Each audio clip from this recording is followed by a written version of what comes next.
नमस्कार, मैं रघुनाथ प्रसाद आज चर्चा कर रहा हूँ बहुप्रतीक्षित और बहुत चर्चित महिला आरक्षण विधेयक की, जो लोकसभा के लिए है 33% और देश की सभी विधानसभाओं के लिए भी 33% आरक्षण का प्रस्ताव है। 33% महिलाओं के आरक्षण के संबंध में जब कांग्रेस पार्टी पूर्व में सत्ता में थी तो उस पार्टी के द्वारा भी बिल लाया गया था, लेकिन उस समय समाजवादी नेताओं सर्वश्री शरद यादव, मुलायम सिंह यादव और लालू प्रसाद यादव जी ने कोटा विद इन कोटा का प्रश्न उठाया था, जो वाजिब भी है इस देश की सामाजिक स्थिति को देखते हुए। यह सभी को मानना पड़ेगा कि जहां तक महिलाओं के सशक्तिकरण का सवाल है, अभी भी जो स्थिति है समाज की पूरे देश में, उसमें अनुसूचित जाति, अनुसूचित जनजाति और पिछड़े वर्ग की महिलाएं अभी भी काफ़ी कमज़ोर स्थिति में हैं और उनके लिए जो सामान्य सीट है उसमें चुनाव लड़ना और चुनकर आना कठिन अवश्य लगता है। उस समय तो एक सदन में पारित हुआ, लेकिन दूसरे एक सदन में पारित नहीं हो सका, इसलिए फिर लंबे समय तक ये रुका रहा। वर्ष 2024 का लोकसभा चुनाव सामने है। निश्चित तौर पर कोई यह मानना ही पड़ेगा कि उस चुनाव के मद्देनजर ही एनडीए सरकार ने, जो भारतीय जनता पार्टी के नेतृत्व में है, ये महिला आरक्षण विधेयक लाया है। चूंकि इसे लागू होना है 2029 से, इसीलिए ये स्पष्ट है कि ये बिल अभी इतनी हड़बड़ी में विशेष सत्र में क्यों लाया गया। देशवासी ये चाहते हैं कि महिलाओं का सशक्तिकरण होना चाहिए, और जैसा कि हम लोग जानते हैं कि जब भारत सरकार ने ग्रामीण निकायों में, शहरी निकायों में 33% आरक्षण का नियम बनाया था,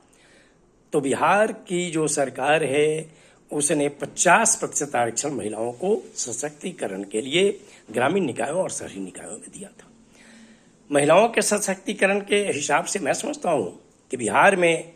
बहुत बड़ा कदम उठाया गया था जब 2009 ईस्वी में 35% आरक्षण पुलिस की नौकरियों में महिलाओं के लिए दिया गया था, और साथ ही वर्ष 2016 में राजपत्रित और अराजपत्रित सभी सेवाओं में 35% आरक्षण बिहार ने लागू कर दिया है। यह महिला सशक्तिकरण का एक बहुत बड़ा नमूना है। और वर्ष 2006 और 2007 में जो प्राथमिक शिक्षकों की बहालियां हुई थी, बहुत बड़ी संख्या में, लाखों की संख्या में बहाल हुए थे, उसमें भी महिलाओं के लिए 50% सीट आरक्षित किए गए थे। आज जो महिला आरक्षण का विधेयक आया है लोकसभा और विधानसभाओं के लिए, उसमें निश्चित तौर पर चाहे वो जनता दल यूनाइटेड हो, राष्ट्रीय जनता दल हो, समाजवादी पार्टी हो, बहुजन समाज पार्टी हो, ऐसे दलों ने, जो समाजवाद और सामाजिक न्याय से जुड़ी हुई पार्टियां हैं, इन लोगों ने भी इसका समर्थन किया, और इसी का परिणाम है कि आज लोकसभा में 454 सांसदों ने पक्ष में वोटिंग की है, जो 2/3 से ऊपर है। अब राज्यसभा में भी हम लोग यही उम्मीद करते हैं कि ये विधेयक पारित होगा। यहाँ पर अब ये चर्चा करना माकूल बनता है कि चाहे वो कांग्रेस पार्टी हो, वो जनता दल यूनाइटेड हो, समाजवादी पार्टी हो या बहुजन समाज पार्टी हो, जो समाजवाद और सामाजिक न्याय से जुड़ी हुई पार्टियां हैं, उन्होंने सही मुद्दा ये उठाया है कि कोटा विदुन कोटा की भी व्यवस्था होनी चाहिए, और उसमें एससी, एसटी और ओबीसी की महिलाओं के लिए आरक्षण मिलना आवश्यक है। जहाँ तक एससी, एसटी की महिलाओं का सवाल है, उसमें विधेयक में शायद ये है प्रावधान, और जैसा कि सरकार की ओर से भी आया है कि जो आरक्षण उनको लोकसभा और ये विधानसभाओं में प्राप्त है एससी, एसटी को, वो यहाँ भी लागू रहेगा। और पिछड़े वर्ग का जहाँ तक सवाल है कि चूंकि लोकसभा और विधानसभाओं में आरक्षण नहीं है, इसलिए यह कहकर नहीं बचा जा सकता है कि चूंकि पहले से अन्य पिछड़े वर्गों का आरक्षण नहीं है, तो सिर्फ चूंकि अभी ये पार्टियां जो समाजवाद से जुड़ी हुई हैं, सामाजिक न्याय से जुड़ी हैं, वो चाहती हैं कि महिलाओं के लिए जो एक तरफ आरक्षण हो रहा है, चूंकि लोकसभा की 543 में 181 सीट रिजर्व होगी और विधानसभाओं की जो 4126 सीट है उसमें 1361 सीट रिजर्व होगी, तो उसमें SC/ST का जो रेशियो बनता हो वो तो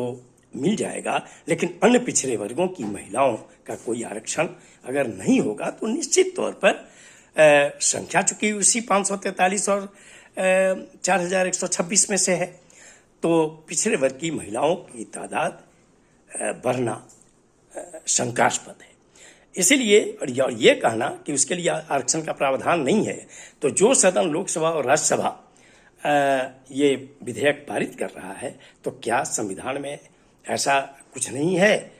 कि उसमें संशोधन करके अन्य पिछड़े वर्गों की महिलाओं के लिए भी आरक्षण की व्यवस्था की जाए? ये हो ही सकता है कि जब EWS के लिए इकोनॉमिकल तो प्रावधान नहीं था कॉन्स्टिट्यूशन में, लेकिन जब भारत सरकार ने इकोनॉमिकल आधार पर भी आरक्षण 10% दे दिया सरकारी नौकरियों और शिक्षण संस्थाओं में, और ज़्यादातर राज्यों ने भी इसे लागू कर दिया, तो आखिर वो भी तो संविधान संशोधन के ही जरिए हुआ, जिसे ऑनरेबल सुप्रीम कोर्ट ने भी 3-2 के बहुमत से सही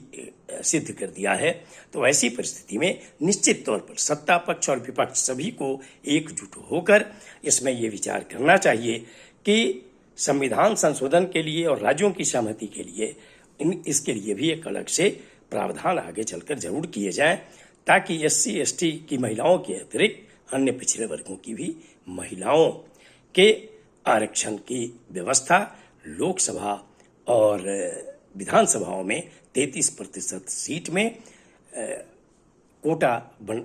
विदिन कोटा की व्यवस्था की जाए। यह देश के हित में है, सामाजिक न्याय के हित में है। ये वीडियो आपको अच्छा लगा हो तो निश्चित तौर पर लाइक करें, शेयर करें। अब तक मेरे चैनल को आपने सब्सक्राइब नहीं किया तो सब्सक्राइब करें, बेल आइकन को टच करें, ताकि मेरे हर आने वाले वीडियो का नोटिफिकेशन आपको तुरंत मिल जाए। आप सभी लोगों के लिए शुभकामनाएं। धन्यवाद। जय हिंद।